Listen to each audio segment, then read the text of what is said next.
Tapping కేసులో కీలక పరిణామం జరిగింది. ప్రధాన నిందితుడు ప్రభాకర్ రావుకు రెగ్యులర్ బెయిల్ మంజూరు చేసింది సుప్రీంకోర్టు.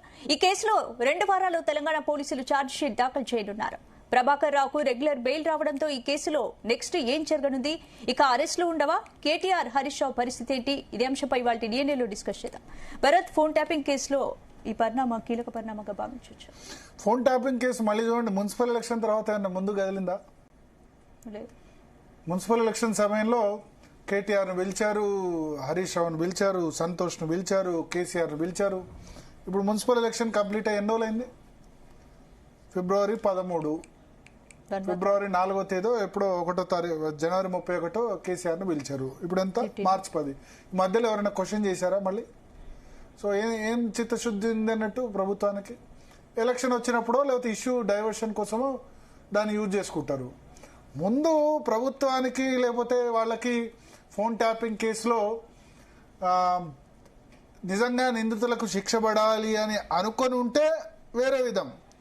బట్ ఇప్పుడు అట్లా లేదు కదా. ప్రభుత్వానికి వాళ్ళకి ఎట్లా ఉందంటే, ఎస్ మనకైనా ఇష్యూ వచ్చింది అనుకోండి, మనకు క్రిటికల్ ఇష్యూ ఉంది, బీఆర్ఎస్ను డ్యామేజ్ చేద్దాం లేకపోతే వాళ్ళ మీద ఏమంటారు మట్టి పోద్దాం అనుకునేందుకు అవుతుంది తప్ప నిజంగా ఫోన్ ట్యాపింగ్ అన్నది దోషులకు శిక్ష పడాలన్న చిత్తశుద్ధి కనిపించట్లా. ఒక డైవర్షన్ పాలిటిక్స్, డైవర్షన్ టాక్టిక్స్ మాత్రమే కనిపిస్తున్నాయి. ఇప్పుడు ప్రభాకర్ రావు అంతకాలం లేడు అని చెప్పారు కదా. ప్రభాకర్ రావు ఇండియాలో లేడని చెప్పారు. వచ్చిన తర్వాత ఏమైంది? మరి ఆయన ముందస్తు బెయిల్ తీసుకోగలిగారు. ఇప్పుడు రెగ్యులర్ బెయిల్ కూడా వచ్చేసింది సుప్రీంకోర్టు.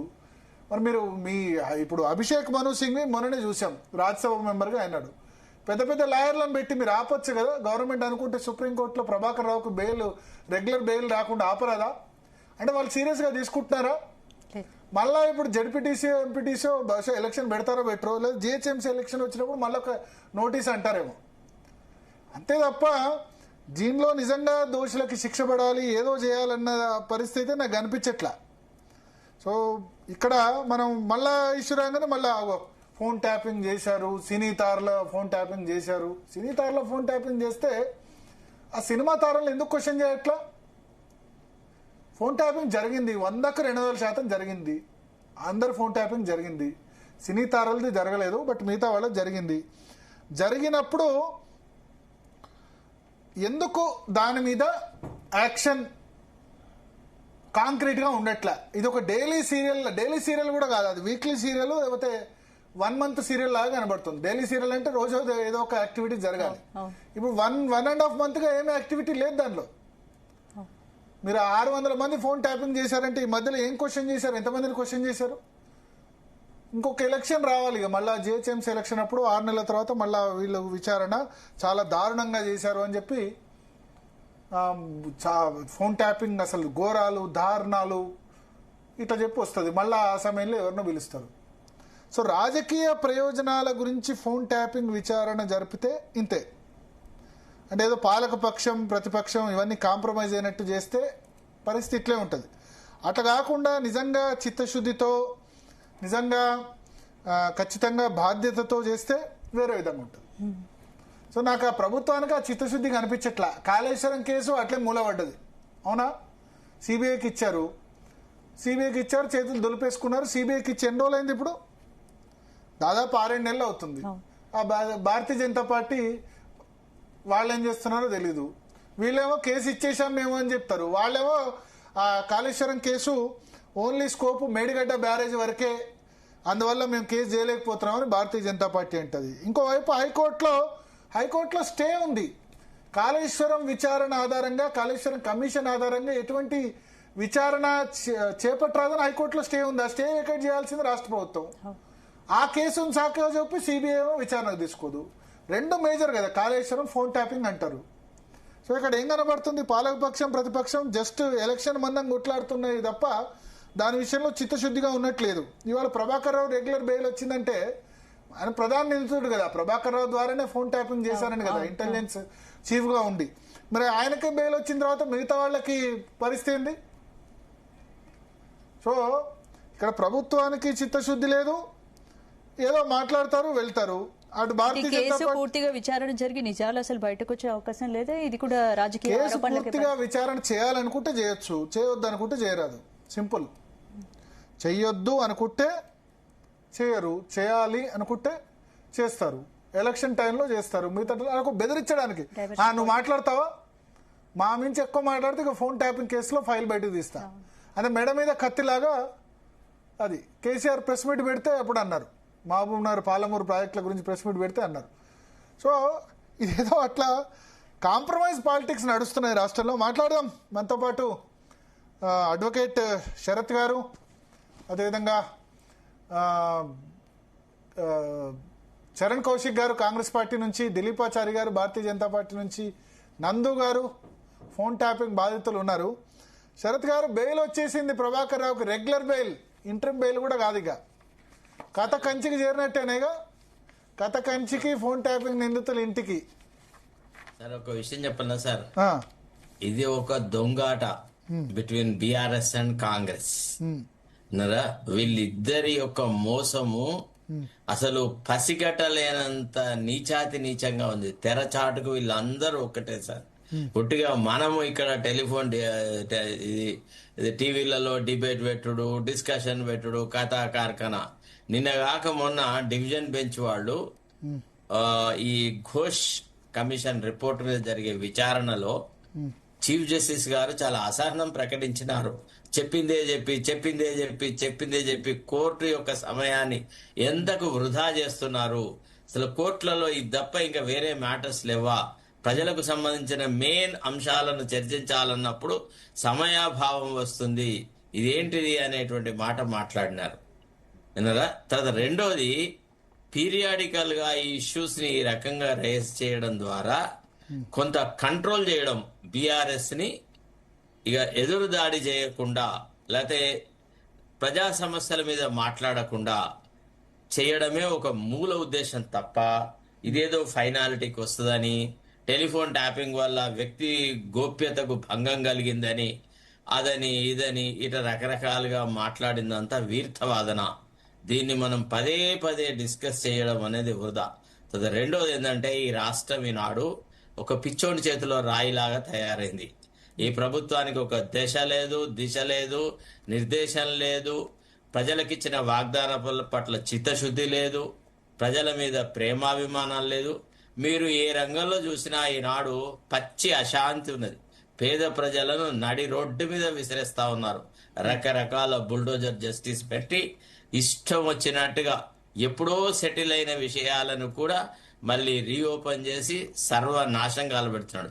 అసలు ఒక ప్రయారిటీ అనేది లేదు. ప్రభుత్వం ముందు, ఇవాళ పాలన ముందు, కొత్తగా ఏర్పడిన ప్రభుత్వం గత ప్రభుత్వం కంటే మేలైన పాలన, మెరుగైన ప్రజాపాలన తీసుకొస్తానని ఒక పవిత్రమైన వాగ్దానం ఇచ్చి, ఒక గొప్ప ఎలక్షన్ మేనిఫెస్టో ఇచ్చి, ఇప్పటి వరకు మీరు ముఖ్యమంత్రిని ఎలక్షన్ మేనిఫెస్టో పట్టుకొని గిన్ని రకాల ప్రామిసెస్ చేసినాము, గీ ప్రామిసెస్ ని గీ సంవత్సరంలో చేస్తాం, గీ సంవత్సరంలో గివి చేస్తామన్న మాట లేదు.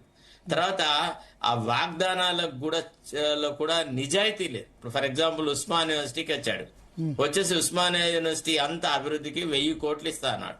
ఇప్పటికి 1000 పైసలు ఇచ్చినట్టుగా కూడా ఎక్కడన్నా దాఖలాలు లేవా సార్? చూడండి, ఇటీవల ముఖ్యమంత్రి చేసిన వాగ్దానాలలో ఎక్కడన్నా ఫాలో అప్ యాక్షన్ ఉంటే చూపట్టండి. ఇంకక్కడెక్కడో ఎవరికో ఇళ్ళు, ఇదైతే నిజామాబాద్ లో ఎవరికో ఇళ్ళు ఇచ్చినాడు, ఇందిరమ్మ ఇళ్ళు ఇచ్చినాడు అనేది దాన్ని పెద్ద పబ్లిసిటీ చేసుకొని ముఖ్యమంత్రి గతంలో పిసిసి అధ్యక్షుడిగా ఉన్నప్పుడు చేసిన వాగ్దానాన్ని సంపూర్తి చేసినాడు అని అంటే ఆకలేసినాడికి మురుగురాలు పెట్టినట్టుగా వ్యవహారం చేసినాడు. అంతే తప్ప అసలు ప్రభుత్వం యొక్క ఆలోచనలో ఎక్కడ కూడా ఏ కోణంలో చిత్తశుద్ధి లేదు. ఇక ఈ ప్రభుత్వం అనేది ఇది నానాటికి ప్రజాభిప్రాయంలో దిగజారిపోతుంది సార్. పొలిటికల్ సైన్స్ లో మనకు ఒక విషయం చెప్తారు. థామస్ జెఫర్సన్ కోట్ చేసినటువంటి ఒక మాట ఏమంటారంటే, a vibrant public opinion will enchain the aristocracy of the governance అంటారు. అంటే ప్రభుత్వాలు అనేది ప్రజాభిప్రాయానికి అనుకూలంగా ప్రవర్తిస్తాయి. గట్టి ప్రజాభిప్రాయాన్ని సేకరించడానికి, తయారు చేయడానికి పత్రికలు ఒక ప్రముఖ పాత్ర పోషిస్తాయి అనేటువంటి మాట మాట్లాడినాడు. ఈనాడు ముఖ్యమంత్రి దొరికిన అవకాశాన్నల్లా ఉపయోగించుకొని సోషల్ మీడియా మీద విషంగా అక్కుతూనే ఉంటాడు. సోషల్ మీడియా ఏదో అది జరిగింది, ఇది జరిగింది. సోషల్ మీడియా ఓన్లీ యూట్యూబర్సే కాదు సార్, ఇవాళ మెయిన్ ఛానల్స్ కూడా వీళ్ళ ప్రోగ్రామ్స్ అయిన తర్వాత మళ్ళీ యూట్యూబ్ లో వాళ్ళు అప్లోడ్ చేస్తున్నారు. ఇవాళ social media is not the monopoly of 1 or 2 individuals or 3 individuals. కాకపోగా ఈ పత్రికలు, ఈ ప్రింట్ మీడియా ఏదైతే ఉందో వీళ్ళని లొంగ తీసుకున్నారు బై అడ్వర్టైజ్మెంట్స్, బై రకరకాల అదిగా ప్రజలకు ఈనాడు జరుగుతున్నటువంటి ఆర్తిలో కానీ, అన్యాయం మీద కానీ, ప్రజలకు జరుగుతున్న దుర్మార్గమైన వ్యవహారాల విషయంలో కానీ ప్రింట్ మీడియా సైలెంట్ గా ఉంది. ఎంతో కొంత సోషల్ మీడియా ప్రభుత్వం యొక్క నిరంకుశ విధానాలను ఎండగడుతుంటే, ఇప్పుడు నేను ఏదో కొత్త చట్టం తీసుకొస్తా, సోషల్ మీడియాలో అన్ని అబద్ధాలే ప్రచారం చేస్తున్నాడు అనేటువంటి మాట ముఖ్యమంత్రి గారు మాట్లాడుతున్నారు. నా దృష్టిలో ఇట్లాంటి చర్చలు ఎన్ని పెట్టినా దున్నపోతు మీద వర్షం పడ్డట్టే తప్ప ముఖ్యమంత్రి ఆలోచన సరళిలో గాని, ముఖ్యమంత్రి పరిపాలనా విధానంలో కానీ ఏది ఉండదు. సరే, కాకపోతే ఇక ముఖ్యమంత్రి యొక్క మెప్పు కోసమని ఆ పోస్టో ఈ పోస్టో ఎక్స్పెక్ట్ చేసుకున్న సార్ కొంత అంటే ఒకటి ఇప్పుడు నాకు లీగల్ గా చెప్పండి. ఇప్పుడు ప్రభాకర్ రావుకు రెగ్యులర్ బెయిల్ అన్నది కేసు దాని మీద ఎంత ఇంపాక్ట్ చూపిస్తుంది? సార్, బెయిల్ ఇస్తే కేసు ఇన్వెస్టిగేషన్ సంబంధం కేసు నీరుగారిపోయినట్టేనా? లేదు, కాదు కాదు కాదు అతనికి బెయిల్ కూడా కండిషనల్ బెయిల్ ఇచ్చినారు. ఇప్పుడు మన స్కిల్ డెవలప్మెంట్ ఇష్యూలో చంద్రబాబు నాయుడు బెయిల్ వచ్చిన తర్వాత కేసు ఏ స్టేజ్ లో ఉందో చూసాం.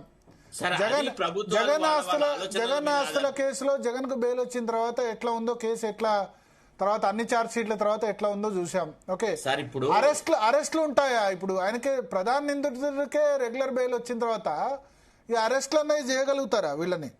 కాదు సార్, ఈ కంటిన్యూస్ ధారావాహిక ఇటనే కొనసాగితే అక్యూజ్డ్ కూడా కొన్ని ఫండమెంటల్ రైట్స్ ఉన్నాయి కదా. ఇప్పుడు వాళ్ళు ఏమన్నారు, సుప్రీంకోర్టు వాళ్ళు, మీరు విట్నెస్ లను తారుమారు చేయొద్దు, ఆన్ గోయింగ్ ఇన్వెస్టిగేషన్ ఇన్ఫ్లుయెన్స్ చేయొద్దు అని చెప్పి అతను ఒక ఐజీ క్యాడర్ ఆఫీసర్ కాబట్టి ఆ మాత్రం గౌరవప్రదంగా సుప్రీంకోర్టు తన ఆర్డర్ పాస్ చేసింది. ఇప్పుడు అది ఏ రకంగా ప్రతిబంధకం? ఒకవేళ ప్రభుత్వం కనుక చిత్తశుద్ధితో ఇన్వెస్టిగేషన్ కంప్లీట్ చేసి నిజాన్ని నిగ్గుదేల్చాలనుకుంటే అసలు ప్రభుత్వానికి ఆ చిత్తశుద్ధి లేదు. నేను మీకు ఒక చిన్న ఎగ్జాంపుల్ చెప్తాను సార్. జానారెడ్డి గారు అంటే ఫస్ట్ సారి గవర్నమెంట్ వచ్చిన తర్వాత జానారెడ్డి మీద అతను తేరా చిన్నపరెడ్డి గారు ఒక పెద్ద ఎలిగేషన్స్ తో ఒక పెద్ద రిట్ పిటిషన్ వేసినారు సార్. హైకోర్టులో ఆ కేసు నాకే ఎంట్రెస్ట్ చేసినారు. నాకు ఎంట్రెస్ట్ చేసిన తర్వాత నాతో ఏం చెప్పినారు అంటే, నేను అసలు ఆ ఫైల్ చూసేసి చదివిన తర్వాత నేను మా పెద్దలకు చెప్పినాను, అంటే మా హయ్యర్ అథారిటీకి, ఇందులో ఏముంది సార్, నేను ఒక్క నిమిషంలో డిస్మిస్ చేయించగలను, అసలు ఈ కేసులో దమ్మే లేదు అని నేను అన్నాను. అన్న తర్వాత ఆగండి, నేను గవర్నమెంటల్ వ్యూ కనుక్కొని నేను మీకు విషయం చెప్తాను అని అనే తర్వాత the word that has come from the honourable chief ministers office was that ఈ కేసును ఇట్లనే ఉంచాలి, జానారెడ్డిని నోరు మెదపకుండా కాపాడుకోవడానికి ఈ కేసు మనకు ఉపయోగపడుతుంది. It is like a Damocles sword hanging on his head, it should be kept like that, never ever get finality to this writ petition అన్నారు. మేము వాయిదాలు వేసి ఓసారి మేము పోయి ఓసారి మా జూనియర్లను పంపించి రకరకాలుగా వాయిదాలు వేసేసి జానారెడ్డి గారు మొత్తం లాస్ట్ కు నోముల నరసింహ చేతిలో ఓడిపోయి ఇతరత్రంగా జరిగేలాగా పరిస్థితులకు తీసుకొచ్చినాం. తర్వాత జానారెడ్డి గారు కూడా మీకు తెలుసు ఏ రకంగా కేసీఆర్ తో సహకరించినాడు, ప్రతిపక్ష నాయకుడిగా ఉండి కాంగ్రెస్ పక్షం ఎప్పుడు ఇన్వగరేట్ అయ్యి గొప్పగా ఫైట్ చేసి ఏదో చేసి సాధించింది అంటూ ఏది లేదు. సో ఇట్లా ఇది అధికార పక్షము తమకు అంది వచ్చిన అవకాశాలను వాడుకోవడం చాలా పరిపాటి. ఇప్పుడు జరుగుతుంది కూడా అంతే. సుప్రీంకోర్టు ఇన్వెస్టిగేషన్ ఆపలేదు, నేరస్తులను పట్టుకోవద్దని అనలేదు, నేరస్తులకు శిక్ష వేయించడంలో కృషి చేయొద్దని అనలేదు. అందుకోసమే వాళ్లకు అనుకూలంగా వాళ్ళ అడుగులకు మడుగులొత్తే ఆఫీసర్లను సిట్లుగా పెడతారు, తర్వాత రకరకాల కమిటీలుగా పెడతారు, ఏదో ఒక మమ అని అనిపిస్తూ ఉంటారు. ఇది ఇప్పుడు జరుగుతున్నటువంటి తతంగం. అంతేగాని దీంట్లో సుప్రీంకోర్టును మనం తప్పు పట్టాల్సిన అవసరం లేదు. మీరు ఒక త్వరితగతిన ఇప్పుడు కనుక మీరు ప్రొసీడింగ్స్ కనుక టేకప్ చేస్తే, మీరు ఇన్వెస్టిగేషన్ చేస్తే, ఇప్పుడు చూడండి నిన్న మొన్నటి వరకు ఖమ్మము అది ఇది ఇష్యూస్ అయిపోయినాయి కదా.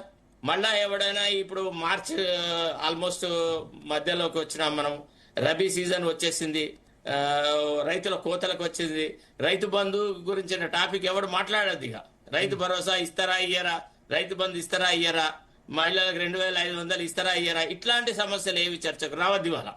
ఇవాళ ఏం రావాలి, టెలిఫోన్ ట్యాపింగ్ రావాలి, లేకపోతే మూసి రివర్ ఫ్రంట్ రావాలి, ప్రతిపక్షాలు నా అన్ని పనులకు అడ్డు పడుతున్నాయని చెప్పి మన్ను పోయాలి. ఇగో ఇట్లాంటి అంటే డైవర్షనరీ పాలిటిక్స్ లో ముఖ్యమంత్రి ఆరితేరిన వ్యక్తి. చంద్రబాబు నాయుడు దగ్గర చాలా బ్రహ్మాండమైన ట్రైనింగ్ పొందినాడు. ఇక దానిలో పర్యవసానమే ఈనాడు ఈ టెలిఫోన్ ట్యాపింగ్ ఉదంతం సార్. ఇక దీని గురించి చర్చించాలనే నాకే సిగ్గు అనిపిస్తుంది. ఇవాళ మాకు ఇట్లా ఇందులో మీరు పార్టిసిపేట్ కావాలా, సుప్రీంకోర్టు ఆదేశం వచ్చిన ధర్మలా అంటే ఏమని మాట్లాడతాం? మాట్లాడడానికి కూడా కొంత నిజాయితీ ఉండాలి కదా సార్. ఇవాళ మన ఈ కార్యక్రమాన్ని చూసే వాళ్ళు కూడా విసుకెత్తిపోతున్నారు. ఈ డిబేట్ ఈ టెలిఫోన్ ట్యాపింగ్ ఎందుకులే అన్నట్టుగా క్లోజ్ చేసే అంత విసుకెత్తే లాంటి అంశంలాగా ఇది తయారైంది sir. Okay okay okay. So Charan Kaushik గారు, ఏమైంది ఫోన్ ట్యాపింగ్ కేసు? మున్సిపల్ ఎన్నికలప్పుడు దడదడ రోజు ఒకళ్ళతో, ఓ రోజు కేటీఆర్, ఓ రోజు హరీష్ రావు, ఓ రోజు సంతోష్, ఇంకో రోజు కేసీఆర్, మొత్తం మూవ్ అయింది ఎలక్షన్ కాగానే. మళ్ళీ ఇప్పుడు ఈ ఫైలు జిహెచ్ఎంసీ ఎలక్షన్కి ఓపెన్ చేస్తారా, మళ్ళీ జెడ్పీటీసీ ఎంపీటీసీకా? సార్ ఇప్పుడు సుప్రీంకోర్టు బెయిల్ ఎందుకు ఇచ్చింది అంటే ప్రభుత్వము సిట్టు అంటే చివరి దశకు చేరింది కాబట్టి బెయిల్ మంజూరు చేస్తున్నామని చెప్పేసి సుప్రీంకోర్టు చాలా స్పష్టంగా దశ అంటే ఇప్పుడు ఆయన మీద సరైన ఎవిడెన్స్ మీద చూపించి ఉంటే బెయిల్ ఇవ్వకపోవచ్చు. ఉండదు కదా సార్. ఇప్పుడు అట్లంటే రెగ్యులర్ బెయిల్ ఇచ్చారు, అప్పుడేమో ఇంటర్మ్ బెయిల్, ఇప్పుడు రెగ్యులర్ బెయిల్ ఇచ్చారు సార్. అదే ఇప్పుడే అడ్వకేట్ శరత్ గారు చెప్పారు, వారికి కూడా కొన్ని రైట్స్ ఉంటాయని చెప్పారు. దానిలో భాగంగా ఇప్పుడు అదే కదా రైట్స్ అంటే. ఆయన మీరేం రైట్స్ అంటే ఇప్పుడు భుజంగరావు, తిరుపతన్న వీళ్ళంటే జైల్లో ఉన్నారు, కానీ ప్రభాకర్ రావు ఎక్కడ జైల్లో ఉండింది లేదు కదా. 2 వారాల పాటు కష్టంలో ఉన్నారు. ఆ కష్టంలో 2 వారాలు అంతే, జైల్లో లేరు, కష్టంలో మాత్రం ఉన్నారు. ఆ సమయంలో కష్టంలో 2 వారాల పాటు ఉన్నారు. అదే కాకుండా ఇక్కడ వారికి కూడా కొన్ని రకాల ప్రత్యేకమైనటువంటి రాజ్యాంగంలో హక్కులు కాబట్టి దానిలో భాగంగా సుప్రీంకోర్టు బెయిల్ మంజూరు చేసింది. అదే కాకుండా ఈ కేసు చివరి దశ జరిగింది కాబట్టి బెయిల్ మంజూరు చేస్తుందని చెప్పేసి సుప్రీంకోర్టు ప్రకటించింది. అదే కాకుండా మీరు చూస్తా ఉన్నారు దేశంలో ఇప్పుడు చాలా కేసులు 2014 నుంచి 2026 వరకు దాదాపు 7,702 కేసులు ఉన్నాయి పెండింగ్, ఈడీ సిబిఐ సంబంధించి కేసులు. అదే కాకుండా చాలా 11,384 కేసులు అవినీతి కేసులు నమోదైనాయి. ఇప్పటివరకు ఏ కూడా పరిష్కారం లభించలేదు. అట్టంటే దేశంలో చాలా కేసులు ఉన్నాయి, రాష్ట్రాల్లో చాలా కేసులు ఉన్నాయి. తెలంగాణ భారతదేశంలో అంతర్భాగంగా దానిలో భాగంగా తెలంగాణ రాష్ట్రంలో ఎలక్షన్, అదేవిధంగా ఇక్కడ ఫోన్ ట్యాపింగ్ సంబంధించి కావచ్చు చాలా కేసులు నడుస్తూనే ఉంటాయి. కాబట్టి ప్రాసెస్ లో భాగంగా సుప్రీంకోర్టు ఎవరి బెయిల్ ఇవ్వాలి, ఎవరి బెయిల్ ఇవ్వద్దని చెప్పేసి మనమైతే ప్రభావితం చేయలేదు. కాబట్టి దానిలో భాగంగా చట్టం తన పని ధ్యానం చేసుకునే ప్రయత్నంలో భాగంగా బెయిల్ ఈ రోజు ప్రభాకర్ రావు గారు మంజూరు చేశారు. ఖచ్చితంగా తెలంగాణ రాష్ట్రంలో కాంగ్రెస్ ప్రభుత్వానికి చిత్తశుద్ధి ఉంది కాబట్టి విచారణ సంస్థలకు పూర్తి స్థాయి అధికారాలు ఇచ్చి కాంగ్రెస్ ప్రభుత్వం ముందుకు పోతా ఉంది. గతంలో బీఆర్ఎస్ ప్రభుత్వంలోనే ఇప్పుడు శరత్ గారు చెప్పారు, ఏకంగా జనారెడ్డి గారి అంశాన్ని మనం పరిశీలించినట్లయితే చాలా స్పష్టంగా నాడు బెయిల్ ఇవ్వకుండా కావచ్చు, ఆ కేసును కొట్టేయకుండా వారి రాజకీయ అవసరాల కోసం వాడుకుని చెప్పి చాలా స్పష్టంగా అర్థమవుతా ఉంది. అదే కాకుండా భారతీయ జనతా పార్టీ కూడా 25 మంది సిబిఐ కేసుల వాళ్ళు భారతీయ జనతా పార్టీలో జాయిన్ అయితే 23 మందికి ఆ కేసులు ఆగిపోయినాయి, లేకపోతే క్లీన్ చిట్ ఇచ్చిన పరిస్థితి. అందులో చాలా మంది ముఖ్యమంత్రులు అయ్యారు, మంత్రులు అయ్యారు, అదే కాక బీజేపీ నేతలు అయ్యారు, అదే కాక డిప్యూటీ సీఎంలు అయిన పరిస్థితి కూడా మనం చూస్తా ఉన్నాం. రాజ్యసభ పోయిన వాళ్ళు కూడా ఉన్నారు. కాబట్టి భారతీయ జనతా పార్టీ ఈ దేశంలో ఈడీని కావచ్చు, సిబిఐ ఇన్కమ్ ట్యాక్స్ ను వాళ్ళు ఎలక్షన్ల కోసం కావచ్చు, రాజకీయాల కోసం వాడుకుంటా ఉన్నారు. తెలంగాణ రాష్ట్ర కాంగ్రెస్ ప్రభుత్వానికి అట్లాంటి ఉద్దేశం లేదు. సిట్టుకు పూర్తిస్థాయి అధికారాలు ఇచ్చి సిట్టు విచారణ చేస్తాం, దానిలో ప్రభుత్వ జోక్యం లేదనేది చాలా స్పష్టంగా తెలంగాణ సమాజానికి అర్థమైంది. దానిలో భాగంగా కాంగ్రెస్ ప్రభుత్వం ముందుకు పోతా ఉంది. ప్రతిదాన్ని రాజకీయం చేసే ఉద్దేశంలో బీఆర్ఎస్ పార్టీ, కాంగ్రెస్ పార్టీ అయితే ప్రతిదాన్ని రాజకీయం చేసే ఉద్దేశం కాంగ్రెస్ పార్టీ లేదు. చట్టం తన పని దాని చేసుకునే ప్రయత్నాల భాగంగా ఖచ్చితంగా ఎవరైతే దోషులుంటారో నిజమైన దోషులకు శిక్ష పడాలి. అదే కాకుండా దాన్ని రాజకీయం కోసం వాడుకునే ఉద్దేశం అయితే కాంగ్రెస్ పార్టీ లేదు. దానిలో భాగంగా ఈ రోజు సుప్రీంకోర్టు వారికి ప్రభాకర్ రావు గారు బెయిల్ ఇచ్చారు. బెయిల్ ఇచ్చినంత మాత్రాన అదే కాకుండా రేపు ఫర్దర్ గా రేపు హైకోర్టులో కావచ్చు, లేకపోతే కమిషన్ ఇచ్చే రిపోర్ట్ ఆధారంగా ఖచ్చితంగా బాధితుల మీద చర్యలు తీసుకుంటారు. బెయిల్ అనేది అంతిమంగా ఫైనల్ కాదనేది చాలా స్పష్టం. కాబట్టి కాంగ్రెస్ పార్టీగా ఏదో రాజకీయంగా కావచ్చు, ఇంకోటి ఏదో ఇష్యూస్ వస్తున్నాయని చెప్పేసి ఇప్పుడే మళ్ళీ టెలిఫోన్ ట్యాపింగ్ వ్యవహారాన్ని తీసుకొచ్చారని చెప్పే ప్రయత్నం ప్రతిపక్షాలు కావచ్చు కొంతమంది నాయకులు మాట్లాడుతూ ఉన్నారు. ఖచ్చితంగా ప్రతిపక్షాల సంబంధించి రేపు అసెంబ్లీ ప్రారంభం కాబోతా ఉంది. అసెంబ్లీ వేదికగా ఖచ్చితంగా ప్రజా సమస్యల మీద చర్చ జరుగుతుంది. ప్రజా సమస్యల మీద మాట్లాడాలని చెప్పి కాంగ్రెస్ పార్టీ కోరుకుంటున్నప్పుడు ఈ కేసులు ఏదో అడ్డం పెట్టుకోవాలనే ఉద్దేశం కాంగ్రెస్ పార్టీ లేదు. దయచేసి రాజకీయ కక్ష కారుణ్యాలు తెలంగాణ రాష్ట్రంలో ఉండొద్దనే కాంగ్రెస్ పార్టీ భావిస్తాం. దానిలో భాగంగా సభ్యులంతా అసెంబ్లీ రావాలని చెప్పేసి నిన్ననే పొంగులేటి శ్రీనివాసరెడ్డి గారు కావచ్చు, అదే శాసనసభ వ్యవహారాల మంత్రి కక్ష కార్పణ్యాలు లేవు కానీ మరి ఎన్నికల సమయంలో దూకుడు ఉంటది, ఆ తర్వాత సైలెంట్ అయిపోతారు. సార్ ఇప్పుడు మేము ఇదే చెప్పినాం, ఎన్నికల సందర్భంలో దూకుడు ఉందంటే ఇప్పుడు సిట్టుకు సంబంధించినటువంటి వాళ్ళు ఎవరి మీద చర్యలు తీసుకోవాలి, ఎవరు నోటీసులు అని చెప్పేసి ఇదేమన్నా డైనింగ్ టేబుల్ మీద కూర్చొని నిర్ణయాలు తీసుకుంటేమో కాంగ్రెస్ పార్టీలో వాళ్ళు ఆనాడు ఫామ్ హౌస్ లో కూర్చొని డైనింగ్ టేబుల్ లో కూర్చొని వీళ్ళు అరెస్ట్ చేయండి వాళ్ళని అరెస్ట్ చేయండి, అదే వీళ్ళ మీద కేసులు పెట్టండి వాళ్ళ మీద కేసులు పెట్టని చెప్పేసి ఆనాడు బీఆర్ఎస్ ప్రభుత్వంలో జరిగినాయి. అదే కాకుండా వాళ్ళు వేసేసారు, ఎన్ని సీట్లు వేసేసారు, ఒక్క సీట్ అనేది తెలిసిన వాళ్ళు. మేమైతే గోష్ఠి కమిషన్ సంబంధించి రిపోర్ట్ ఇచ్చిన తర్వాత వాళ్ళు హైకోర్టు పోయారు. తర్వాత అదేవిధంగా డ్యామ్ సేఫ్టీ అథారిటీ ఇచ్చిన రిపోర్ట్ మీద సిబిఐ విచారణ చేయాలని చెప్పేసి నిండు అసెంబ్లీ సాక్షిగా అదేవిధంగా సభ్యుల సలహా సూచన మేరకు సిబిఐ విచారణ చేయాలని చెప్పి కోరినాం. 45 గంటల్లో కేసు బుక్ చేపిస్తానని చెప్పిన భారతీయ జనతా పార్టీ ఇప్పుడు కేసే బుక్ చేపిలే. ఏమనంటే కోర్టుల కేసు అంశం వేరు, అదే కాకుండా డ్యామ్ సేఫ్టీ అథారిటీ ఇచ్చిన రిపోర్ట్ వేరు. అదే కాకుండా కేంద్రం మొన్ననే ఎకనామిక్ సర్వే కావచ్చు బడ్జెట్ మీద ఒక రోజు హెచ్చరించారు. దేశంలో 3 ప్రమాదకరమైన డ్యామ్ వెళ్ళినా అందులో మేడిగడ్డ, ఉత్తరప్రదేశ్ లో ఒక డ్యాము, జార్ఖండ్ లో ఒక డ్యామ్ అని చెప్పేసి కేంద్రం కూడా చాలా స్పష్టంగా ప్రకటించింది. అయినా కూడా భారతీయ జనతా పార్టీ కేంద్ర ప్రభుత్వం 45 గంటల్లో కేసు బుక్ చేస్తా అని చెప్పేసి ఇప్పటి వరకు చర్యలు తీసుకునే పరిస్థితులు మనం చూస్తా ఉన్నాం. కాబట్టి Bharatiya Janata party BRS party గతంలో రాజకీయాల కోసం కేసులు వాడుకున్నారు కాబట్టి వాళ్ళకి ఆడుకున్నారు కాబట్టి కాంగ్రెస్ పార్టీ కూడా వాడుకుంటుందని చెప్పేసి ఏదైతే కాంగ్రెస్ పార్టీకి ఆపాదించే ప్రయత్నం దయచేసి మానుకోవాలా. ప్రజాస్వామ్యబద్ధంగా కాంగ్రెస్ పార్టీ ముందుకు పోతా ఉంది. వాస్తవాలు ప్రజలు వివరిస్తా ఉన్నాం. ఇక్కడ మూసికి సంబంధించి కావచ్చు, ఖమ్మంలో జరిగినటువంటి ఏదైతే భూదాన్ని ఇష్యూ అని చెప్పి అది కావచ్చు, మొన్న ఏదైతే నాగర్లో జరిగిన ఇష్యూ కావచ్చు, ఏ అంశమైనా ప్రభుత్వం కావచ్చు, అదేవిధంగా పోలీసు వాళ్ళు కావచ్చు, మంత్రులు కావచ్చు, ఆ జిల్లా నాయకులను కూడా ఎప్పటికప్పుడు స్పందిస్తూనే ప్రజలు వాస్తవ విషయాలు వివరించే ప్రయత్నంలో ముందుకు పోతా ఉన్నారు. కాబట్టి టెలిఫోన్ ట్యాపింగ్ అంశం కూడా చివరి దశ జరిగింది కాబట్టి ఖచ్చితంగా దానిలో బాధ్యులైనటువంటి వ్యక్తుల మీద చర్యలు తీసుకునే ప్రయత్నంలో భాగంగా సిట్టు ఖచ్చితంగా రిపోర్ట్ ఇచ్చిన తర్వాత చర్యలు తీసుకుంటూ అది కూడా అసెంబ్లీ వేదికగా చర్చ చేయడానికి కూడా ప్రభుత్వం సిద్ధంగా ఉందని చెప్పి చాలా స్పష్టంగా ప్రకటించింది. కాబట్టి ఈసారి అసెంబ్లీ వేదికగా ప్రజా సమస్యల మీద కావచ్చు, గతంలో ఏదైతే కాళేశ్వరం జరిగినటువంటి రిపోర్ట్ మీద కూడా చర్చ చేయడానికి ప్రభుత్వం సిద్ధంగా ఉంది. కాబట్టి సమస్యలను అని చెప్పేసి పారిపోయే ఉద్దేశం కాంగ్రెస్ పార్టీ లేదు. అదే కాక కేసులు అడ్డం పెట్టుకుని రాజకీయాలు చేయాలనే దురుద్దేశం కూడా కాంగ్రెస్ పార్టీ లేదు. చాలా డెమోక్రటిక్ గా మేము ముందుకు పోతా ఉన్నాం. మొన్న కూడా చూసి సార్ ఎలక్షన్ లో గతంలో 80 ఏకగ్రీవాలు అంటే ఇప్పుడు ఏకగ్రీవాలు ఓన్లీ 10 మాత్రమే. ఏకగ్రీవాల విషయంలో కూడా 12 అయితే 2 బీఆర్ఎస్. శరత్ గారు చెప్పాలనుకుంటారు. శరత్ గారు చెప్పండి సార్. సార్ ఇప్పుడు విషయం ఏంటంటే ఒక ముఖ్యమంత్రి క్షుద్ర రాజకీయ నీతి కూడా పాటిస్తున్నాడు సార్. అదేమంటే అంతర్గతంగా పార్టీలో కొన్ని సమస్యలున్నాయి.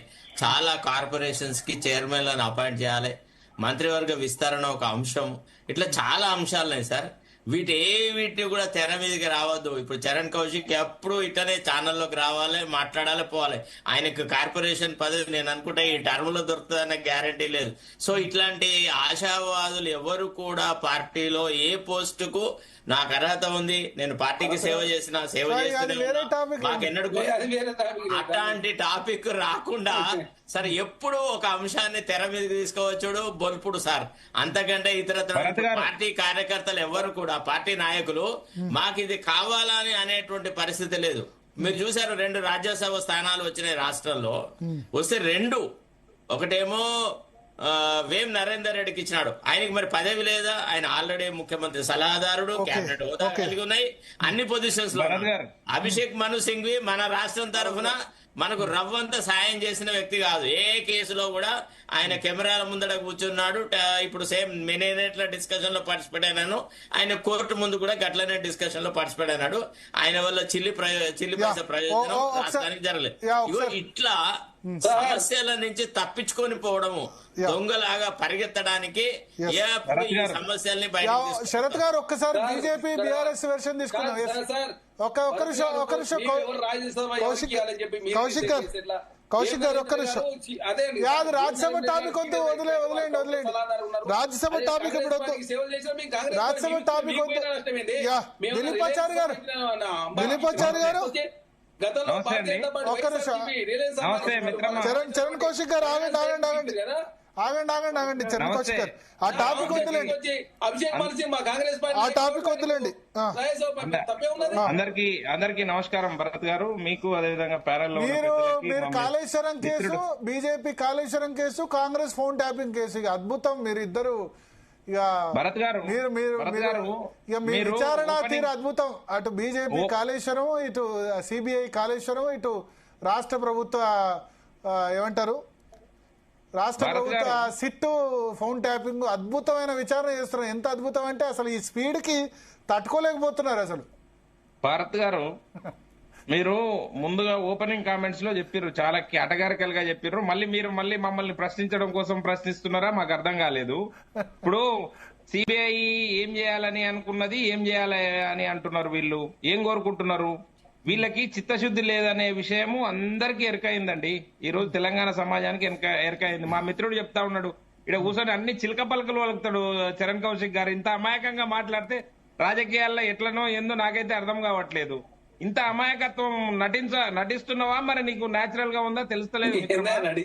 ఏంది ఈ అమాయకత్వము? మీరు ఒకవైపు శరత్ గారు క్షుద్ర రాజకీయాలు చేస్తున్నాడు రేవంత్ రెడ్డి గారు అని చెప్తా ఉన్నాడు. నీవేమో అమాయకత్వం నటిస్తా ఉన్నావు. ఇడ మాకేం సంబంధము? సిట్టు సమర్థవంతంగా పనిచేస్తుంది, చివరి దశకు వచ్చింది. ఏంది చివరి దశకు వచ్చింది? ఏం కొండందవి ఏమి మెలకని పట్టినరు మీరు? ఏం చేసారు?